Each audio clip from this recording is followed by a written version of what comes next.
It is the penultimate weekend of the English Premiership 2023-2024 season, when we have a blockbuster between the Red Devil and the Gunners. At the Theatre of Dreams, these days it is a theatre of tears for Eric Ten Hag and also Manchester United fans. But before we go deeper, I have my guys here. I have Leaugue here, and I also have God's Power. But before we go deeper, Madrid have done what Madrid knows how to do best. They are into another Champions League final, and Ancelotti is in his record-extending 6th Champions League final. God's Power, where does Carlo Ancelotti rank in your list of the greatest manager of all time? I think he's number 1. Greatest managers of all time. Yeah. Because he has done it consistently with Madrid and even with AC Milan. Yeah. So, as a coach, in terms of achievement, I think he has won everything. A coach has to win. A coach has to win. So he's topped number 1 for me. Number 1. Carlo Ancelotti. Leaugue, where does Carlo Ancelotti rank for you? Where? Personally, he's very close below Guardiola. Oh, Very close. Very close. below Guardiola. Yeah, below Guardiola. Oh, But he's up there actually. He's up there actually because it's achievement. He would have been above Guardiola, but he also did with Man City after doing with Barcelona. So you can't. Let's just give it to Guardiola. He's a mastermind. okay, Guardiola has won how many Champions League? 3 Champions League. Carlo Ancelotti has won 5 Champions League. Yeah, 5. Because he's not the hierarchy of football. Yeah, He's the highest. He's the highest. Yes, at their level. Yes. At their level. And I think for Ancelotti, I'm a fan of what you do on the pitch, the play, the pattern, the tactics. Ancelotti's team is known for mostly for defending in big games. Yeah, he did not really defend against Bayern, but against Man City. We watched that match. Actually, What do you know? What makes you a good coach is winning games. Okay. And your ability to read a particular game. and to outthink your opponent. And to say Carlo Ancelotti is not a defensive-minded coach. No. I think he plays to the strength of his opponent. Exactly, and he plays to the strength of the team available. Yeah. You can't have an average team that doesn't have too much attacking prowess and you play attack. Yeah. You sit and defend, then break them on counter and you win. And these matches you've said he defended, he ended up winning the matches. Yeah, so that gives him the accolades. That is different between me and other people because I feel like Guardiola never defends. Okay. Always on the front foot. That's why I like Guardiola would never defend. Never defend against you. Guardiola has always had the materials he needed. At a point this season, Militao was out for Madrid. Yeah. Courtois was out. Alaba. Rodrigo was out for 2. Vinicius was out for 2 months. Yeah. Alaba was out.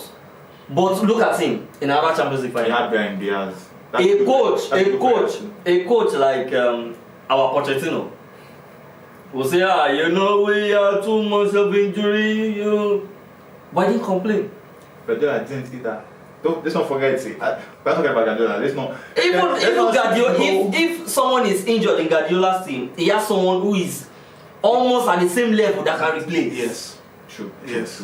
True. So, Yes. are you giving it to Carlo Ancelotti now? No. Let's just leave it at the way it is.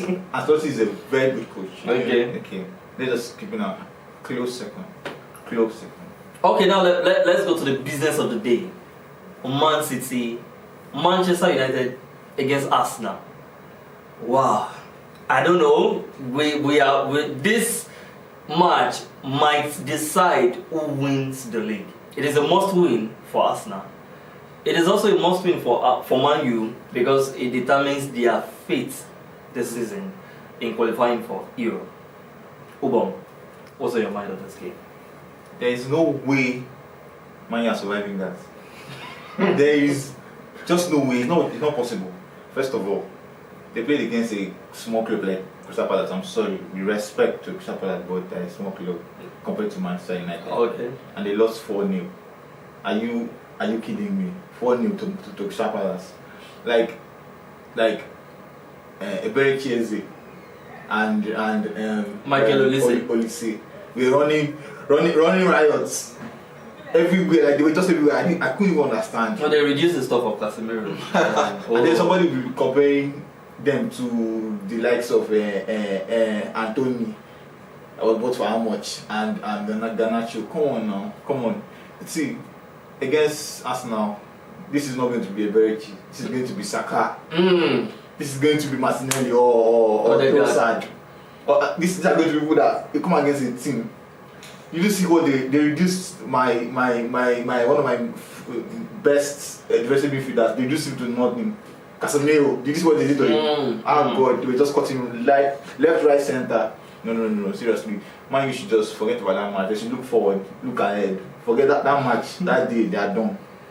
There's no way they are winning. There's no way. They don't stand a chance. God's power.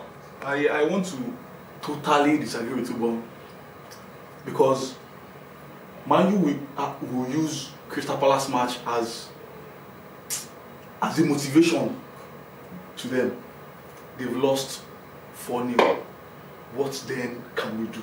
And that's their 13th defeat of this season. That is what we're running. I like how you reminded him, because they've had a lot of chances to use those matches for what you're talking about. Coming back from a 4-0 defeat to Crystal Palace, it will be a motivation to the players and to the coach that we've lost scandalously over the midweek or Monday Night Football. Yeah. That's their biggest defeat this season. I think within this space of 2-3 months, that is their biggest defeat. Yeah. So Arsenal should be very careful. I don't know why I'm rooting for Man U.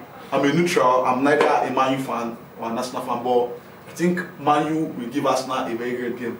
And at the end of the day, I see a 1-1 correct score. Oh, 1-1. So that without your correct score, it tilts us to the next question. So that means with that 1-1 score, you are giving the league to Man City. Before now, I've always said that City will win the league, irrespective of whatsoever another person is doing. Man City will still win the league, even if Arsenal goes on to win all their remaining matches, even beat Man and win their remaining matches. But Manchester City will win their remaining matches by large goal margin. They will beat anybody they catch 3-0, 4-0, 5-0. As far as Man City is concerned, watch them over the past few years that they've won the league. That is what they do. These are people that will go straight 12 matches, win. Yeah. 10 straight matches, win. And that is what they will do. And I am sure Man City will win the league. I am sure Man City will win the league. Obong, God's power is saying Arsenal will win the league. Man City will win the league. But at the end of the day, how do you rate Arsenal's season at the end of the day? Oh, let's never talk about Arsenal's season. Last season has been like this normal Arsenal. They're always up there, winning games to the end of the season. They are nowhere to be found. Like nothing. Trophyless. This season that they felt like they were going to be something this season, but they ended up trophyless again. Yeah, the league, this season has not ended. So so the league is still open. I feel like to be very sincere, I want Arsenal to win this league. Because as Man City is running this league, it's a Farmers League. So this is advanced Farmers League. I don't want that. I want Arsenal to win the league, but it's going to be very difficult because when everybody's tired, that's when Man City is at its highest strength. And right now, I'm not seeing Man City losing any match. I'm also not seeing Arsenal losing any match. So what I need is just for Man City to sleep up a little, just a little sleep, 1-0, and we are good. So where's the sleep coming from? Is it from Tottenham, Fulham, or West Ham? Might come from Fulham. Fulham, that they were flying kites in their training ground instead of them training. Instead of them playing football, they were flying kites. The people that I feel may be a threat to City. Please don't say Tottenham. Please don't say Tottenham. In recent times, we've seen what Tottenham has done to City. Even when they are playing badly, when you see City, it has always been a great game and very tough one for Pep Guardiola. But so I feel Tottenham are the people that may dent Man City's title bid. Their present coach, Postecoglou, has already showed that with his very stubborn and approach to games these days. He has decided and he doesn't want to listen to anybody. Everybody has been saying it from the beginning of the season. Okay, there's some games that you don't have to play a high line. There's some games, even when you are losing 2-0, losing 3-0, and you still insist high line. Everybody go outside, go and play football. Seriously, that's one of the things I've been talking about. Good coaches, like we said, we talked about Ancelotti. You said yes. You know what to expect from your you know what to do. In-game management. Okay, this is not working anymore. Let's try something different. In the game, what this man had decided is they are packing in goals and he's still playing a high line. Why are you doing that? Why? Like, are you trying to prove that you are the best? I don't even get that. Still playing a high line. So he's going to do it against Man City. And Haaland is going to run into the space now. We know that. If Jackson could do it time and time again, then what do you expect from Haaland? Haaland is going to do it. Haaland is just going to be. He's going to run that defense. So I don't think Tottenham is going to do anything. I'm not expecting from Tottenham. I'm expecting from Fulham. Not even West Ham. Fulham. I feel like Fulham is the one that I'm going to give them, if at all, maybe a little tough time. And I pray it happens because I don't want Man City doing this. One of my friends was like, Man City cannot defeat 3 London clubs back to back. I don't know if that's possible. Okay, Tottenham, Fulham, and West Ham.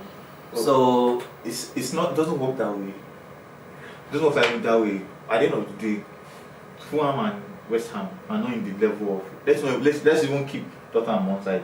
But Fulham and West Ham are not in the level of Man City. So you don't say because they're in London, they're supposed to they will come together and no, it's not going to work like that. It doesn't work like that. It doesn't work like that. So Tottenham are going down. Definitely. West Ham are definitely going down because Chelsea dismantled them last time, like totally dismantled them.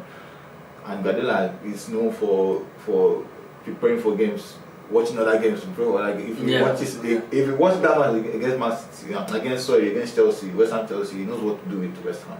So the only thing now, I have my faith on Fulham. They should do it for me. They need to do it for me. You will be. Come on. Well, the Arsenal you're advocating for still has a Manchester United to play. That's what I'm saying now. We are going to do them. They're going to do Manchester United. You know the Crystal Palace match, Manchester United Crystal Palace. Yeah. They didn't have their best player on the pitch, which is Bruno Fernandes. And Fernandes knew that they were going to lose that match. And Fernandes is coming back to the squad, and that will be a morale booster for Manchester United. I didn't just hear you mention calling Fernandes Manchester United's best player. Yes, he is. This season. Yeah, what do you call Manu? No. You can't say what? You can't. He's not Manchester United's best player this season. You can't say that. Even Manu is still below Garnacho for me this season. Yes. Manu is still below Garnacho. Yes. Because of one lucky. No, he has say that. After Bruno Fernandes this season, he has created more chances for Manchester United.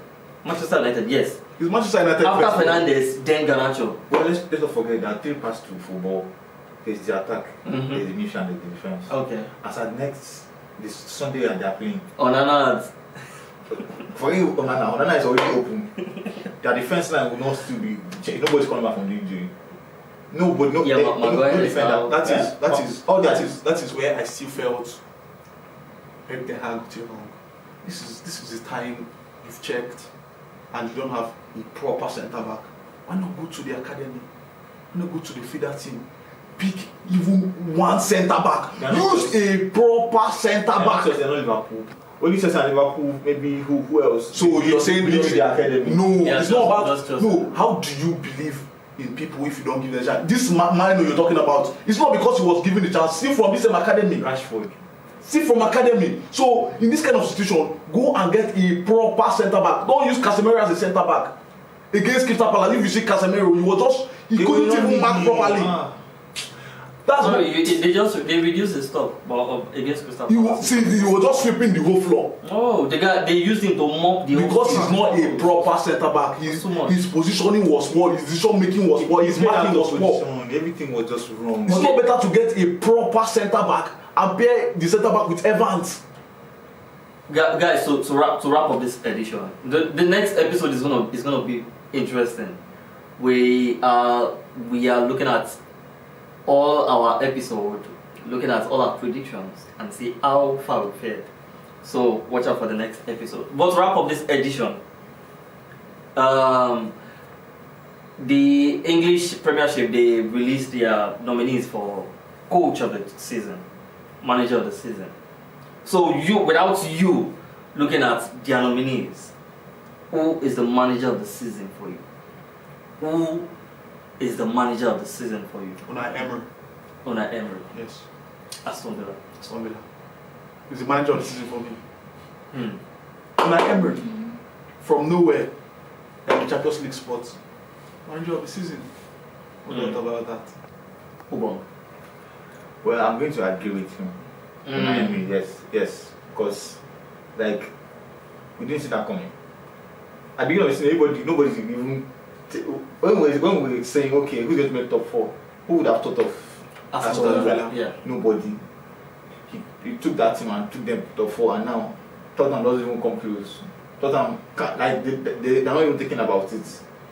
So as it stands, when I am I just give it to him because I would have said Arteta, but he flopped the whole thing. But if Arsenal goes on to win the league, I won't still give it to him. No, it will be. I won't still give it to him because I have not watched a worse Bayern Munich team than this season. And you can't, and your best season, your supposed best season, you can't beat in recent time. You can't beat the worst Bayern Munich team I've seen in 10 years. Do you know why? Why? Because there's a Champions League mentality. There's a Champions League mentality. They got into the team to give them that. Yes, see, can do this. Okay, on this Arsenal team, apart from Kai Havertz, apart from Jorginho, who is a Champions League material on that team? That's a question you ask. Champions League winner and Champions League material, those are two different things. Who has played Champions League? Okay, that's what you say. Yes. But don't say Champions League. But this Bayern team, most of them are playing week in, week out, Champions year in, year out in Champions League, and they have Champions League experience. And in terms of teams in the Champions League, Arsenal doesn't come close. Even when Bayern is bad, best Arsenal team can still be them in the Champions League. But that's bad. That answers the question. Okay, maybe that puts a dent to Arteta's season. Yeah, maybe that puts a dent because I knew that Arsenal can never beat Bayern. They, just like my wonderful philosopher would say, they are the specialists in failure. so guys, that is where we wrap up today's edition on our sports segment. Join us next time as we bring you another enticing and engaging episode. Stay tuned on this channel, on this page. Bye guys. Peace out.